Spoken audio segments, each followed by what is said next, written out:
Um, Hello, Divya ma'am, can we start with the program? Yeah, we can start. Yes, ma'am, thank you. Yeah.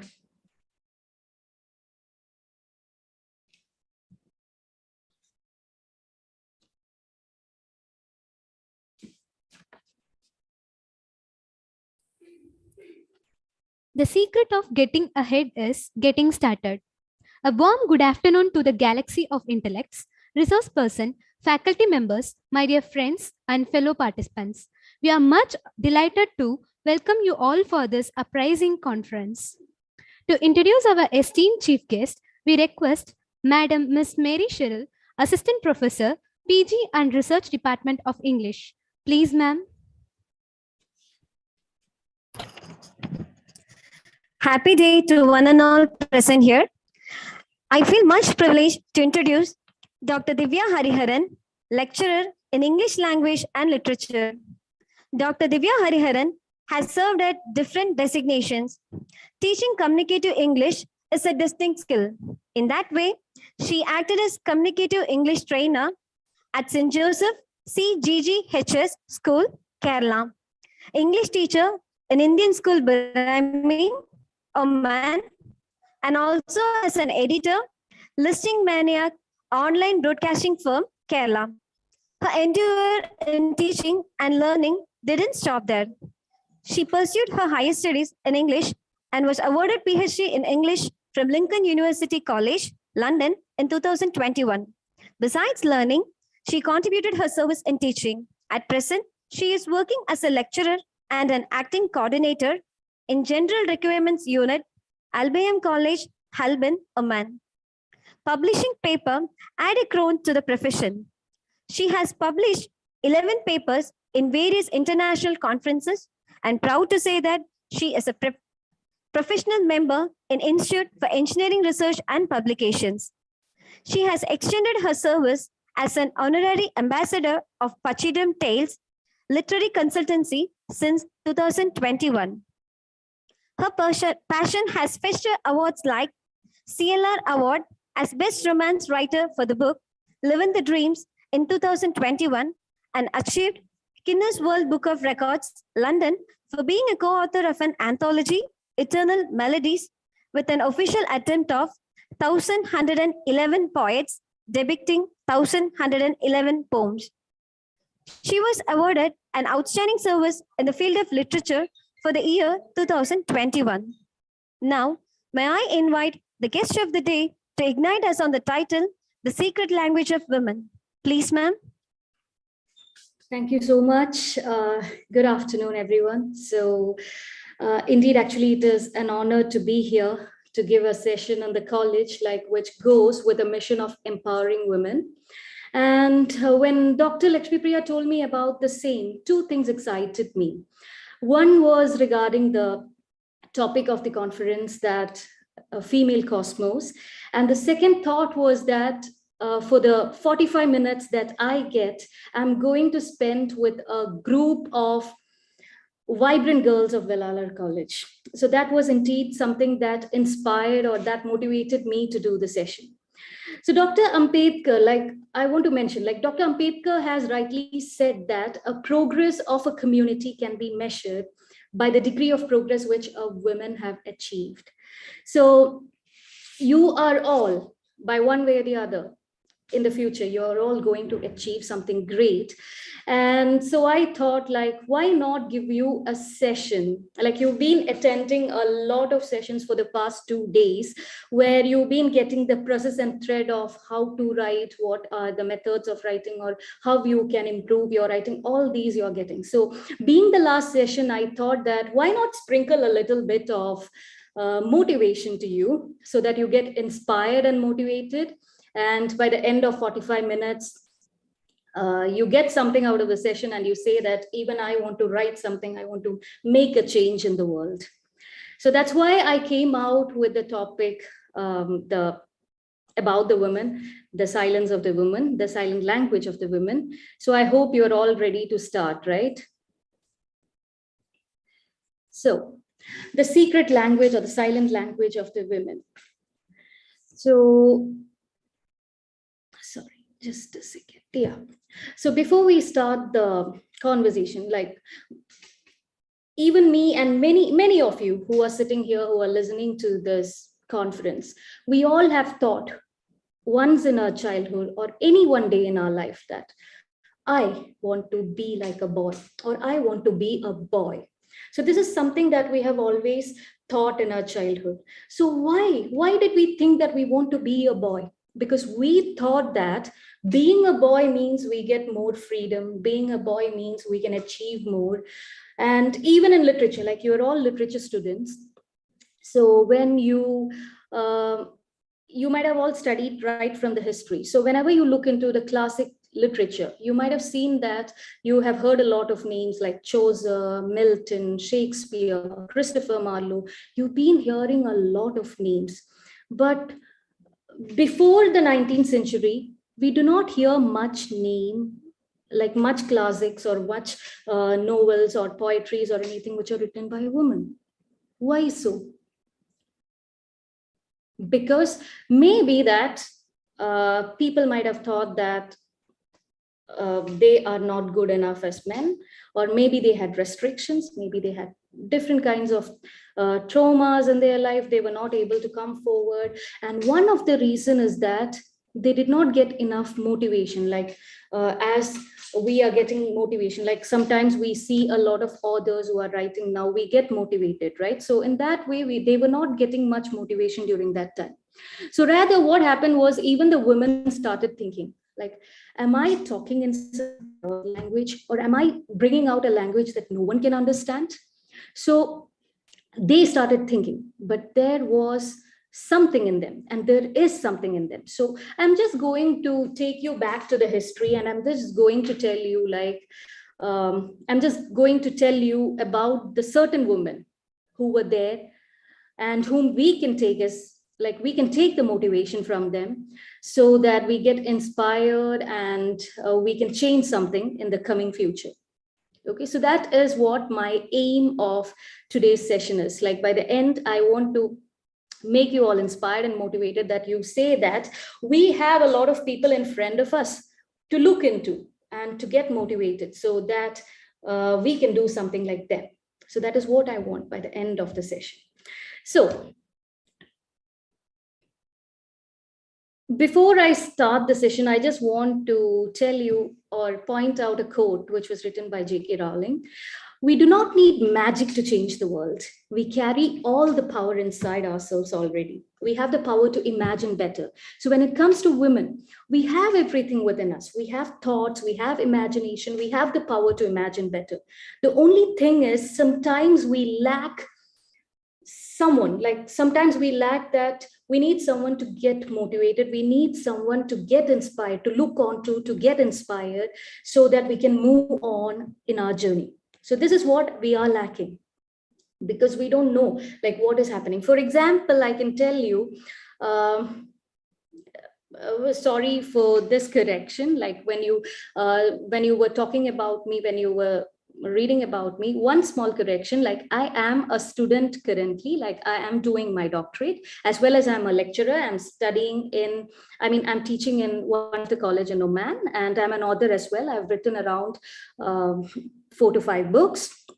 So all the jobs together, like being a writer, being a student, being a teacher, everything together, sometimes what happens is just like what you have, this writer's block in your writing, just in the same way, sometimes we get stuck and we feel that I'm done, I don't want to move any more forward, like I'm done, I don't want to do anything more in the life. So we are too much frustrated that you end up one day or the other you get stuck. So what happens is, what I do is that whenever I get stuck, I always remember the 2 women who were there in my life. Like I used to think about my grandmother, who was around 80 years.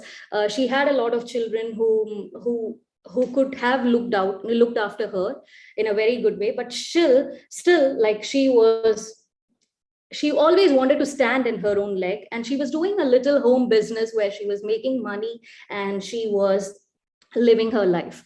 And then I had my mother, like who used to look after me and my brother by waking up at the time of 3, making dishes, selling the dishes, and then sending us to the school, preparing everything, and all these things. So whenever I get stuck playing all these 3 roles, I always think like they have worked hard, they have moved on. So I should not put myself down, and I have to move forward. So that is a kind of motivation that I get. So when it comes to writing, whenever we have someone to look upon, and we feel that there is this lady or there is this woman who was there or who is there, and I want to be like her, I want to write like her, that will indeed motivate you to write better and better. So that is exactly what we are going to do today. That is, we are going to see those people. That is, without seeing, we cannot do anything, like we cannot have any motivation. So we are going to start from the evolution, we are going to start from the history, we are going to know what or who was there in front of us, so that we can do something better in the future. So when you think about the societal perspective of women, like there was a perspective in the society where people thought that women are mainly suitable for holding a needle or doing crochets or doing stitches or rearing children or preparing dishes. This was what the societal perspective regarding a woman was. But this has been changed, and there's been a big evolution that has happened. That is, from the point of a needle, the women have started taking up a pen, and now we can see the rise of a lot of women writers, and we can see that a lot of progression is taking place. So this is what the evolution was for the woman from the beginning till at present. So let's just take a step backwards. Do you know who was the first known author? Was it a man or was it a woman? Probably, since we've heard about, like whenever we remember, we've heard about all these names more often, like when we were studying literature, like Chaucer, Milton, and all these things. We might have never heard about a lady or a woman. But the interesting fact is that the world's first known author was a woman who lived in 23rd century in the ancient Mesopotamia. That was approximately around 2285. That was long before.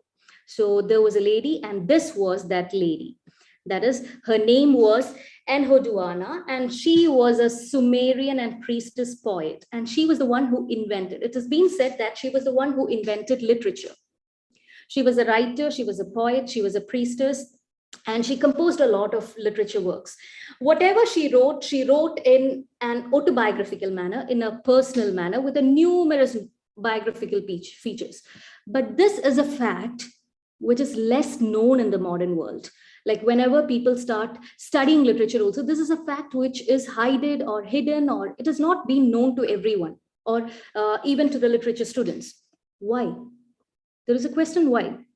Because I just want to talk before we go on to that topic, I just want to talk about this person, that is Dr. Meera Palatsetkar, who is an activist and promoter of education equity. She said that each time a girl opens a book and finds a womanless history, she learns that she is worthless, because she doesn't have anyone to look upon. Whenever she looks into, she finds that it's a man who have done anything. It is a man who have conquered. It's a man who have done. So whenever she doesn't find a womanless, like whenever she doesn't find any woman in front of her, she feels that she is worthless. Like it's a fate. Like I should move on my life like this. There is nothing to improve, or there is nothing to do forward. So we need to look forward something where we have to understand that there have been lots of women who have struggled. There's been lots of women who have done something great, whom we can keep in our heart, move forward to do something in the next time. So how to bring this change? You have to see it. to be it. So that is exactly the motto of today's whole conference. That is, you have to see it to be it. Whenever you have to do something, you have to see what is happening behind you. You have to see what was there in the history. You have to see the real truth of the history behind, like in front of you, so that you get inspired and you want to be like it. So the first, I have just divided this conference, like this session, into 3 parts. So the first one is women as the forgotten storytellers. So whenever you remember your childhood days, you might have thought, like, just think about your childhood days, like the days when you were 3 years, 4 years, 5 years, till your age of 10. The very first story that you have heard in your childhood were from the women in your life. Maybe your grandmother, maybe your mother. It's the first one. It's the first woman who told you a story. So even in your life, the story started from a woman.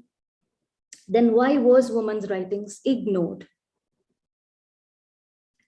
So this is kind of a recent study which was reported in the Popular magazine. Like I was able, like when I was searching for more histories and things, I found out that on this Women's Day, that was on March 8th, 2022, in an American digital magazine, name is Popular Science, where they said that some of the most respected authors, like even some of the most respected authors in literary history, they don't exactly treat men and women equally.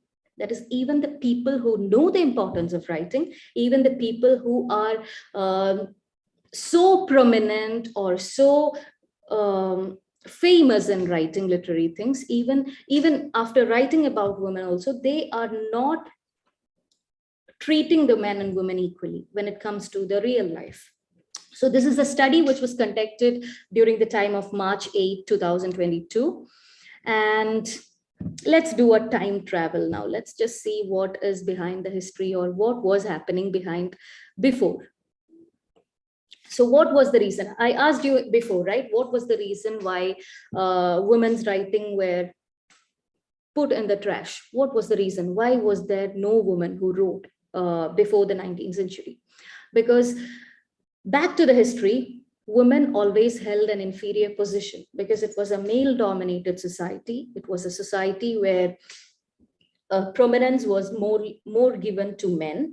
So what happened was, women always had an inferior position in the male-dominated society, and they were not allowed to enter into professions. Like they were meant to do the houseworks, they were meant to look after the children, they were meant to look after their husband or whoever's there in the family. So they were all marginalized, and especially in the writing professions and all the other professions. Like it was not meant, like writing was not meant for women earlier. So women were meant to be centered on homemaking and rearing children, and writing literary works. It was not considered as a prestigious career for women as well. So again, another reasons were that there was gender inequalities, there was lack of freedom, like they were not allowed to, because it was not something that was regarded as a worth profession. And they had lack of freedom in their styles of writing. For example, even now, you can see that whenever a woman writes, she sometimes hesitates for writing something because she fears that maybe if I write something, what if the world think that I'm like that? Okay, so she is restricted from telling her viewpoints to the world. So she lacks of freedom in the styles of writing. And then you often hear unjust criticisms in writing. For example, let me tell you, the first book that you were reading about, like Living the Dream, that is my first book, Living the Dream. It is a kind of poetry book where I have put around 27 poems. It is a compiled book where I have written, like the poems are written in such a way that it's kind of a story. That is, it starts from a woman's life, when, like, as she was born, she is a girl, and then it starts and goes until her death. So when I was given my first when I was giving my first interview for this book, Living the Dream, there was this publisher and there was this interview person who was asking me the question, uh, does this have any connection with your life? Okay, so what happens is they automatically start thinking, and there were a lot of readers who came out, and they came out and they told me that, did this happen in your life? Because it's been indicated in the poem. So there is kind of, like, I was feeling that there is a kind of lack of freedom. Like, I want to express something, but I fear that what the others are going to think about me.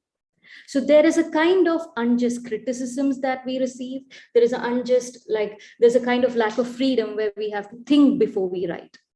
So all these are the reasons that women get restricted. All these are the reasons that, earlier, let us, even now, I wanted to tell you that even now this happens. That's why I quoted my example. But earlier, before the 19th century, these were the reasons why they were held back. So contributions and accomplishments which were made by women, they were all overlooked. Like, they were all omitted from the culture. Like, they never gave a position to women. They never gave accomplishment to women. So all these were dragged out. All these were not given much priorities earlier. And even if you check history, like whenever you go back to history, you can see that only 10% of historical figures are women. Only 10%. Like, it doesn't go beyond that. Even when we come to the modern, like I told you about before the 19th century, I told you about the history. Now coming on to the modern time, even the modern writers, that is what I gave you the example of I gave you my own example. Even when you consider modern women writers, even they too face a lot of challenges. Like, as I said earlier, they want to prove themselves, like they mean this. They have to interpret, like, the people starts interpreting in different ways. So they have to prove that that is not what I meant here. That is not what I meant there. So all these kind of criticisms and all these kind of things happen in their life. So what happens is that they have to prove their worthiness. They have to prove the importance of their works. And they're always being categorized in different ways. When they consider men and when they consider women, they are being categorized in different ways. And sometimes they get unethical remarks. They get criticisms and remarks which are hurting enough. So all these things happen even with the modern writers. So this has been started from the history till now. These are some of the examples I can give you from the literary time. Like I told you that about a recent work that was happening during the time, like the recent publishing that has happened during the Women's Day. So this is an example for that. This guy you might have known as a literature student. You know this personality. This is V.S. Naipaul, who is described as the greatest living writer of English prose. He was once asked a question, like he was giving an interview. So he was once asked a question that whether he considered any woman writer who was a literary match for him. Okay, this was a question which was put forward to V.S. Naipaul. So do you know what he replied? He said, I don't think so. And he was commenting, he was saying that of Austen, he said, he could possibly share her sentimental ambitions, her sentimental sense of the world. He felt that women writers were quite different. He said, I read a piece of writing, and within a paragraph of two, I know whether it is written by a man or a woman, because I think they are unequal to me. So this is what even the famous literary people had to say about women when they start or when they come into the writing. Next one is Nathaniel Hawthorne. Like, can you tell me any of the writings? Do you remember any of the writings which you have studied about Nathaniel Hawthorne? He's the great fiction writer in American literature. Like, you can just drop in the chat box if you remember any writings?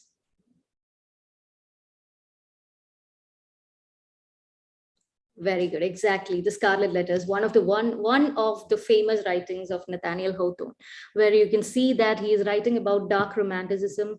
He is writing about how how the people were thinking about, like, it was a time of Puritanism, and he was talking about the lady and how she suffers. You know the story about it. Yes, exactly, the Scarlet Letter. So he is one of the greatest, sorry, yeah, he is one, sorry, yeah, so he is one of the great fiction writer in American literature. So let us see what his viewpoint was about women. He was saying that he was explaining the women as scribbling women. He was saying America is wholly given over to a mob of scribbling women, that I have no chance of success because the public taste is occupied with their trash, and should be ashamed of myself if I did succeed. So that is exactly what I meant. Like, when you take to the history, or when you take to the famous writers, even they were comparing the writings between men and women. And there was a lot of issues happening, that women were pulled, they were not getting much accomplishments, like they were not getting the,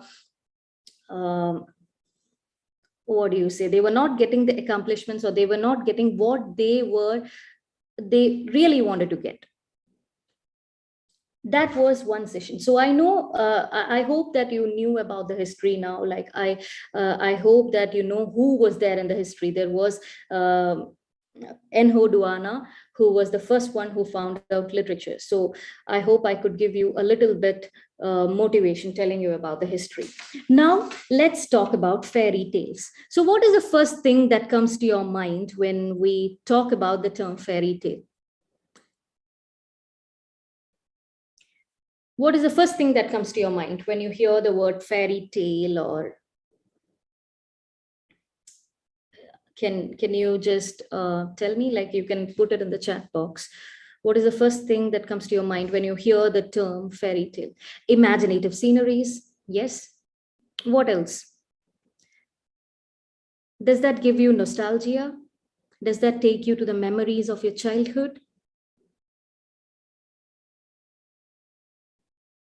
Yes, you remember Cinderella, the girl with the long frocks and things. So it gives you memories, right? Gimmy's fairy tale, exactly. Snow White, yes. Rapunzel, it gives the beauty of our childhood. Like, we used to read a lot of fairy tales. We used to see a lot of cartoons, unimaginable things, yes. So do you like fairy tales? Yes. Who, right? Even if you are aged, or even if you're 40s or 50s or anything, if you see a book of fairy tales, like even me, like whenever I get into a bookshop, whenever I see a book of fairy tales, even if I'm not purchasing it, I'll just pick over it. I'll just move over the pages, and I'll see like what it is about.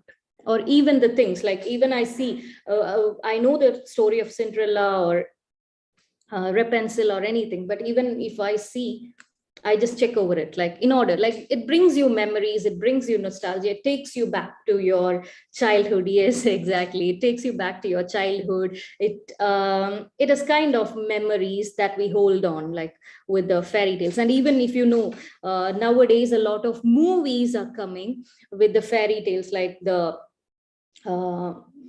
Cinderella as well as Rapunzel and Beauty and the Beast. A lot of movies are coming out, which even if we know the story, we are eager to watch all this, because those are something that takes us to another world. So now let us, yes, the Frozen. Exactly. Nowadays, everyone are so eager, and everyone are so too much related to Frozen, like whether it be birthday cakes or whether it be parties or whether it be movies or anything. Even the little ones of 10 months or 11 months, you can see them dancing over to hearing this Frozen songs and everything. Yes, Enchanted, a lot of fairy tales. Yes, Moana. I'm getting lot because I think you're all excited with the fairy tales. So let's now look into the people who created magic in their stories. That is the fairy tale tellers.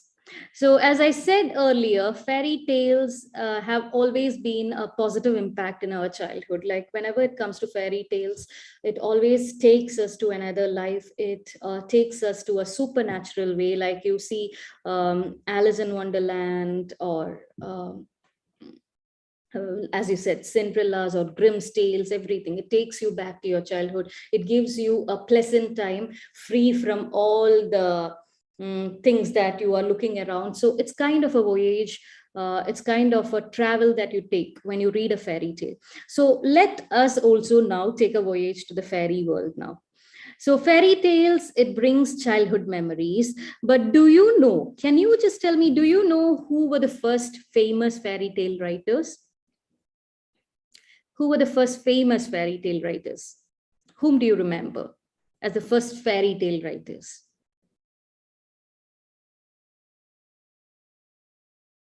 You can just give a wild guess, anything. Whom do you remember as the first fairy tale writer? Anyone whom you remember? Someone said, yes, Aesop Fables, yes. Someone said Grimm's tale earlier, so you might remember Grimm brothers. Yes, Grimm brothers. Yes, so these are the first names that comes to your mind, comes to our mind when we think about fairy tales, right? So as Department of English, from there I got the reply Grimm brothers. You might, if ever no one know who Grimm brothers are now, you might surely know about Snow White, you might surely know about Hansel and Gretel, you might surely know about Rumpelstiltskin. These are some of the stories that we have all read in our childhood. Which is the one that you like more? Among these three, which is the one that you really like?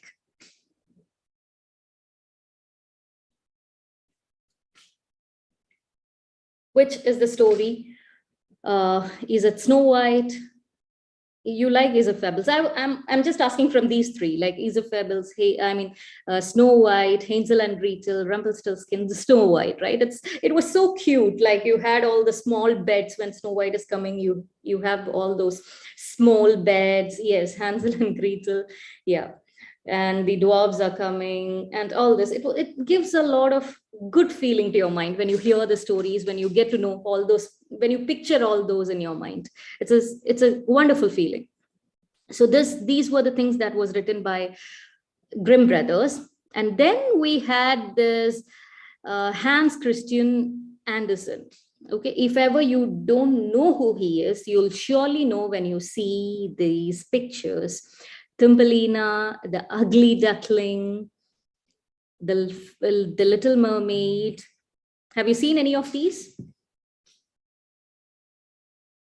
Have you read any of these or seen the cartoon of any of these?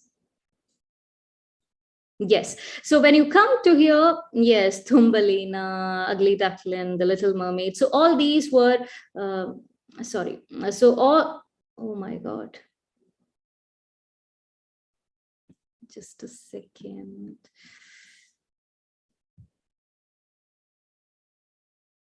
Oh my God. Just a second. I had some issue with here. Yeah. So all these were written by Hans Christian Andersen. Okay, so these were all written by Hans Christian Andersen. And then you have Charles Perrault. Even if you don't know him again, you will surely know about Cinderella. You just said about Cinderella. So the author of Cinderella, the author of Tales of Mother Goose, yes. The author of, do you know what this cartoon is about? I mean, what the story is about, what this fairy tale is about, the Red Girl? Do you remember the Red Girl, the red little cute girl?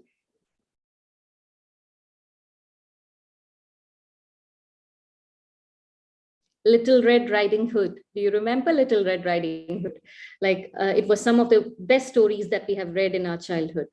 So all these were written by, yes, the Fox and the Riding Hood, exactly. So these were all written by men. When you notice all these things that I told you, the majority of the fairy tales that you saw here were all written by men.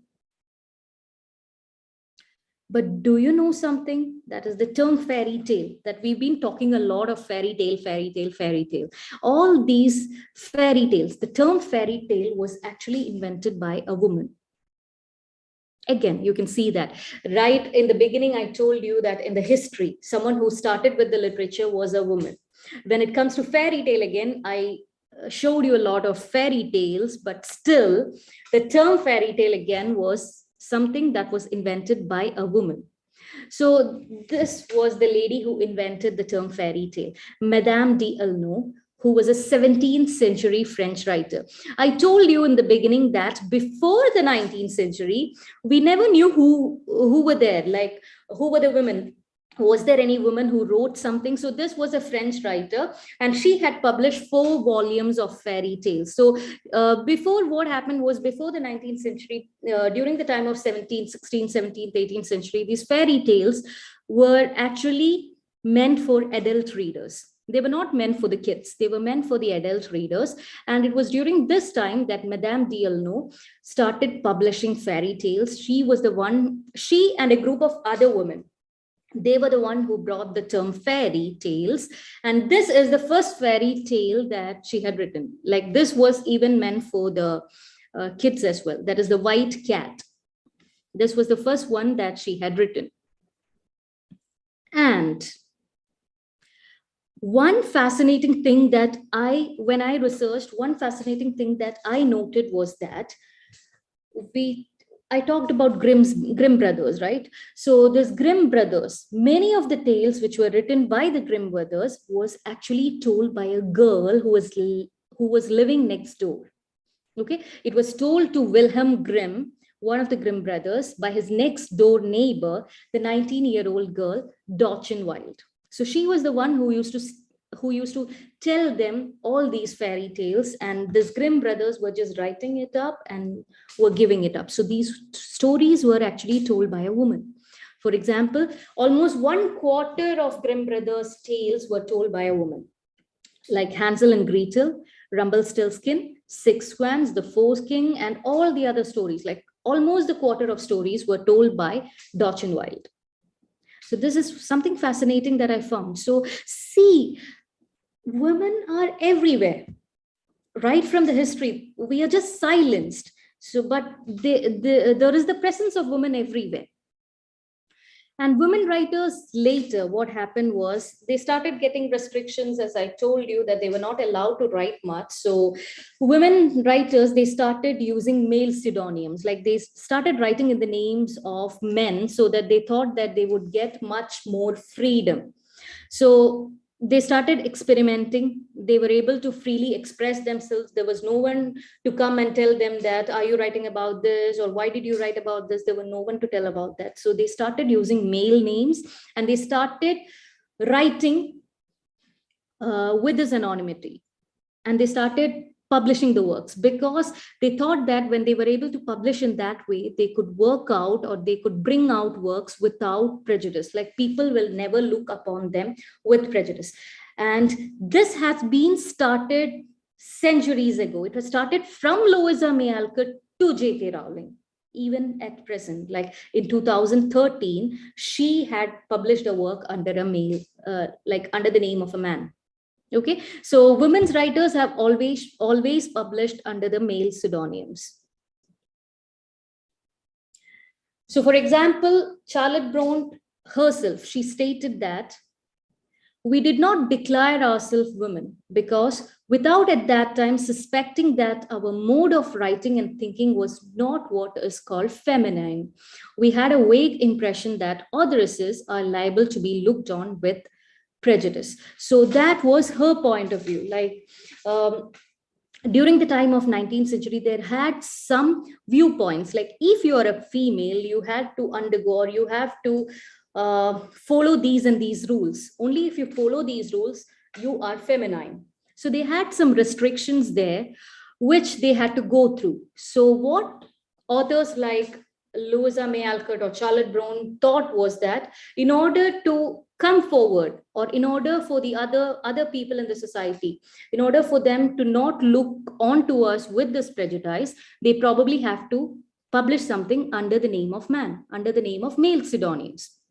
Even as I said, J.K. Rowling, she too published her 2013 mystery, The Cuckoo's Calling, which was under the male name Robert Galbraith. So she too have, like, even in the modern times, it is still happening. And there was another writer called Alice Bradley Sheldon. She stated in an interview that a male name was good, like you always have a freedom. It's kind of a camouflage. That is, you see iguanas, right? When they go and sit on a tree, they change the color. So in the same way, she felt that the male name seemed like a good camouflage, because I had the feeling that a man would slip by less observed. So seek the viewpoints of women as well, because they fear that they will be looked on by prejudice. They fear that whether they won't be getting much achievements which they need to get in the society, that even they started pulling themselves out, and they started bringing out fake names or male names in order to be less observed, or in order to be observed with less prejudice. Okay, so she was telling, I've had too many experiences in my life of being the first woman in some damn occupation. So she always felt that it was a camouflage that she was getting, and she always published herself under the name of man. So silence is the ocean of the unsaid, the unspeakable, the repressed, the erased, and the unheard. That is, we all have a silence in us. That is, something or the other, we are bound to be silent, like keep silence. But what happens is, what you have to remember is, from the history till now, the silence in women, it's an ocean of unsaid. So it is an ocean of creativity. That is, you have something in you, which if you bring forward, which will be a miracle.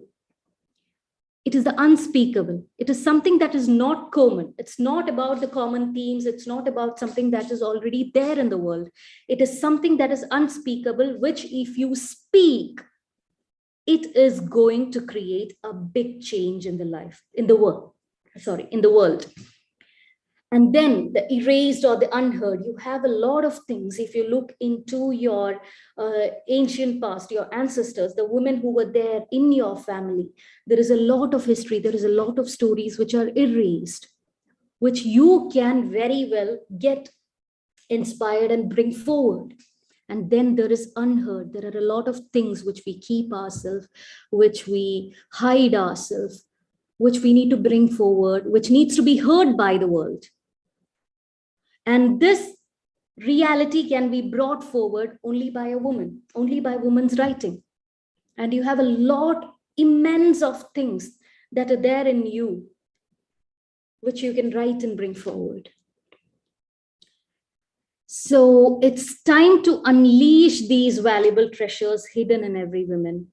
So what we have to create is, we have to create a gender inclusive environment where we are free to do anything. And this could be brought through your writings. That is, writings can really bring change in the world. It can bring change in the society. So it's time to remove the historic trauma of invisibility. Like, we've been all hiding in an invisible thing. So it's time to remove this invisible cord. And you have to remember, like, what I want you to think about is that writing is not something that happened in the 19th century. Writing is not something that happened in the modern time. It has been sprouted in women centuries ago, and we have to get inspired, and we have to see it. Now you have seen it, right? And you have to be it. So now, coming on to the last session, let us get more motivated and inspired. Let us see the women who have proved power in their silence. So that will give you, I think that will indeed give you more motivation. So here is Afra Ben, and she was the first woman writer to earn a living by her pen. She was during the time of 17th century, and she was the first one to earn a living by her pen. And then earlier I told you, Enhoduana and Sappho, they were the first ones to contribute to the world's movement of poetry. And then Anne Bradstreet. She was a Puritan poet, and she is known as the first published female poet in North America. And then you have Mary Wollstonecraft, who was an English author and who was the first one to lay the foundation of women's rights movement. And then you have Jane Austen, whom we all know. We might have studied a lot of novels of Jane Austen, and she was the one who changed the literature with her classic love stories. And then Harriet Beecher Stowe, who was an anti-abolitionist and is best known for her anti-slavery novel. And then Mary Shelley, who was the first one who wrote the science fiction novel. Gabriela Mistral, who was the first Latin American, and she was the first one to win Nobel Prize in Literature. Agatha Christie. And the fascinating fact about Agatha Christie is that only works that sold more than hers was only Shakespeare's and Bible. And her works were most sold. So she was the best-selling novelist in history. And then Alice Walker, she is a modern writer and the first Black woman to win a Pulitzer Prize and a National Book Award.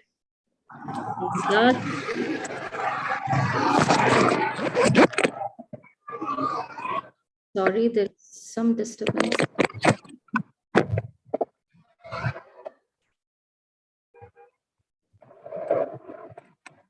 Okay. And then last but not the least, you have J.K. Rowling. We all know the first and only billionaire author. So you have a lot of people, a lot of women to look behind. Seen it. Now we have seen it. We have proved it that we are not alone. We have a lot of people behind us to look forward to and come forward. And now let's not stop working to make it happen, because you've been getting a lot of sessions for the past 2 days on how to frame, how to write, how to bring out yourself. So we have also seen that there are a lot of people, women back of us, who have proved themselves in the world. So it's time for us to prove that we have something. We need the world to hear something from us. So let us make this happen. So let's decide who is next. It might be you. It might be someone who is sitting there in the last or first, or anyone. So let's see who is next. So that's it for my session. Like, I hope you got motivated enough. I hope that you got new information from me. You got to know that there are someone who are behind us, whom we can look forward to, whom we can look into and move forward. So any questions, anything? It's time for question. Do you have any questions or anything to ask me? So the floor is open for questions. Participants, if you have any questions, you can put that in the chat box. Thank you so much, Gautami.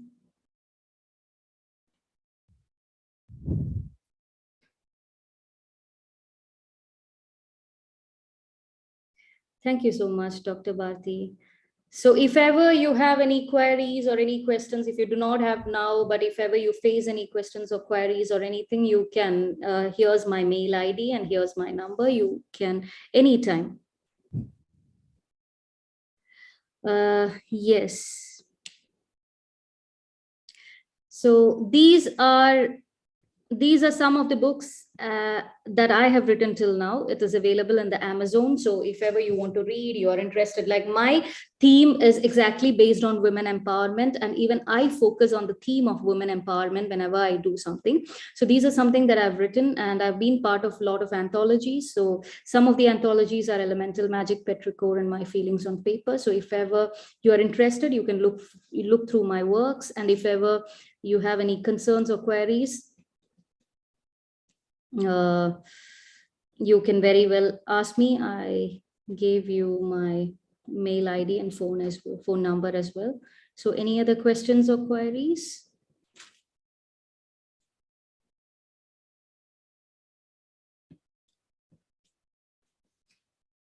I hope you would have got something out of the session. I hope I was able to do justice with the session. I hope that you are all motivated or inspired. And maybe today, after going, like you've been attending for the past 2 days, maybe make sure that after going home or after the session, just make sure that at least you write one para or two para, anything that comes to your mind.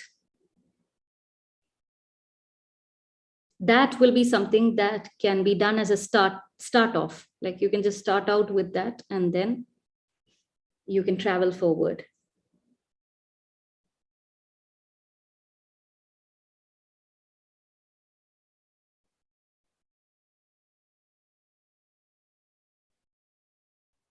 So that's it with my session, I hope.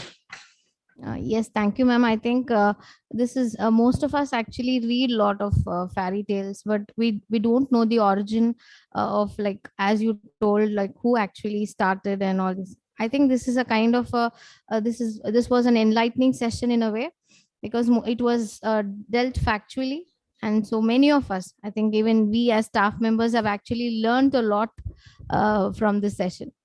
Thank So you. I just, yeah, ma'am, yes, thanks a lot for this.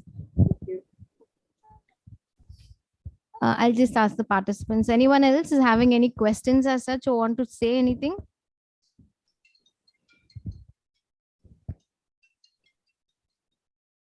If you have anything, you can just post it in the chat box.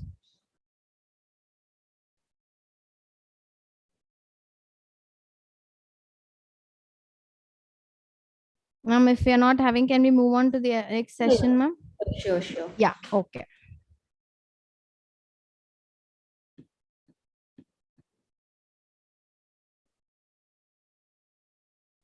So that's it with my session. Like you can continue. So, Ma'am, yes, ma'am. We just want to have a formal vote of thanks. That's it.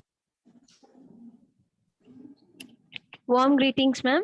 It's indeed a great privilege to extend our gratitude to the distinguished guest of the session, Ms. Divya Hariharan, for sharing her optimistic views on women. The commencement of your speech with the words of Dr. Ambedkar is really inspiring and provokes hope. The unknown facts of literature is revealed by you, ma'am, like the world's first known author was a woman, the fairy tale was invented by a woman. Ma'am, to be frank, being women, this gives us a sense of hope and we raise our collar for the same. We need women at all levels, including the top, to change the dynamic, reshape the conversation, to make sure women's voices are heard and heeded, not overlooked and ignored. Ma'am, on the whole, your positivity and hope is reflected in these words. Thanking you so much, ma'am, for your energetic, encouraging diction. We promise that we too create, nurture, and transform. Thank you, ma'am. thank you so much.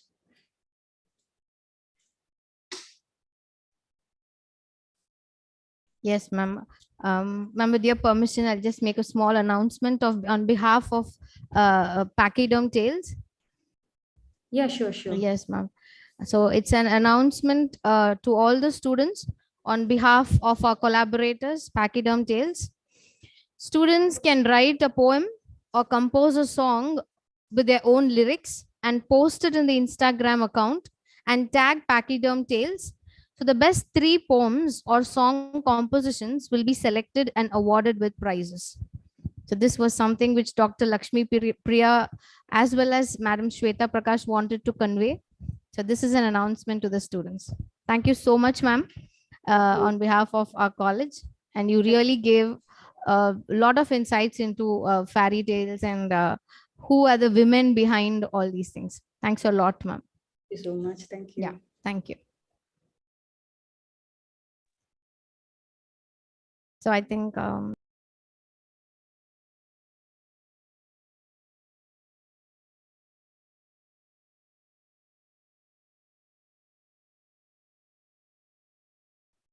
we request Madam Dr. S. Mohanasundari, Assistant Professor, PG and Research Department of English, to propose vote of thanks. Please, ma'am. Hearty greetings to all. I am here to propose the vote of thanks, a warm closing note for the 3-day international conference on creative writing. We have come to the concluding stage of a creative meet, which is sure to have activated a line of thought in the minds of the participants. On behalf of the PG and Research Department of English, I accord my sense of gratitude to the correspondent and secretary, Thiru S.T. Chandrasekhar, for providing us the platform for the successful conduct of the event. My heartfelt thanks to Madam Principal, Dr. S.K. Jainti, for her sustained guidance in all our involvements. My special thanks to Dr. L.M. Swanalata, Head of the Department, for the creative space and solid support she gives us. I wholeheartedly thank all my colleagues from both aided and unaided stream for their cheerful coordination in making this conference a fruitful one. My special thanks to Ms. Farita Banu for being an amicable associate in planning and execution of every inch of activity related to this creative engagement. With warmth and radiance, I would like to thank Madam Dr. Lakshmi Priya, CPO, Pachyderm Tales, for her fondness and readiness in helping us to reach an extra mile. Sharing ideas being a fort, her aura of positivity is infectious. Hearty felicitations to her for having marshaled our ideas through meaningful discussions and dynamic direction to provide scintillating experience for the participants. Though I am not closely associated with Dr. Lakshmi Priya, I feel connected to her through the words of Ms. Farita Banu. True to her words, Dr. Lakshmi Priya remains an embodiment of unflinching spirit, zealous involvement, and infectious enthusiasm. We are elated for associating with her and hoping for many more constructive connect. Our appreciations to the students, Ms. Aisha, Ms. Harini, Ms. Immaculate Jensi, Ms. G. Sri Harini, and Nityashri of Department of English for their excellent anchoring in every segment of the conference proceedings. My profound thanks to all the resource persons of the 3-day international conference, starting from Ms. Vinita, Dr. Abdul Muhammad Ali Jinnah, Dr. Joyita Talukdar, Ms. Veta Prakash, Madam Dr. Maria Preeti Srinivasan, Mr. Isai Amudan, to Divya Hariharan. All the sessions are really noteworthy and gained tremendous applause and appreciation from the participants' side. I thank Ms. Veta Prakash, the CPO of Pachyderm Tales, the coordinator of our conference, and the one who is to take up charge as an editor for the upcoming publication on creating female cosmos. I thank Ms. Aditya of 2nd MA Literature for the blend of style and inventive touch in designing the invitation, which has gained appreciation from various fronts. I thank the student coordinators, Ms. Yam Niveta of 1st MA Literature and Ms. Ramya of 2nd PA Literature for their promptness in helping us. My profound thanks to Meghala, Assistant Data Center, for having rendered all-time ready and needy technical assistance throughout the conference. I thank Mr. Divakar, Mr. Muthukumar, and Mr. Ramesh for their technical support and timely help. We are happy to record that the participants are hooked on to the words of every resource person who jazzed up the sessions. We acknowledge the creative effort of the students who revved up the occasion by their mellifluous musical composition, especially in today's forenoon session. Unique and outstanding in their own way, each one has made an impeccable impression in the minds of the listeners. It is certain that the fledgling writers will stretch their creative wings with unbridled flamboyance of creative thoughts to create a zone for themselves. We strongly hope that this conference turns to be the perfect segue to creative ventures and has come to an end with defining moods and memories. Once again, I thank everyone who is a part of this conference. Thank you. Thank you, ma'am. We have been listening to eminent speakers' deliberations on creative writing. It has been a very exciting experience that helps us to widen our views on creative writing. At the same time, we would like to say that we promise to implement the learned objects in our practice because there are miles to go before I sleep. There are miles to go before I sleep. Dear delegates and fellow participants, we sincerely wish to meet you again with other interesting topics with renewed vigor and interest. Till then, Thanks and regards from PG and Research Department of English, Velala College for Women, Erode, and Pachyderm Tales. Be creative, be different.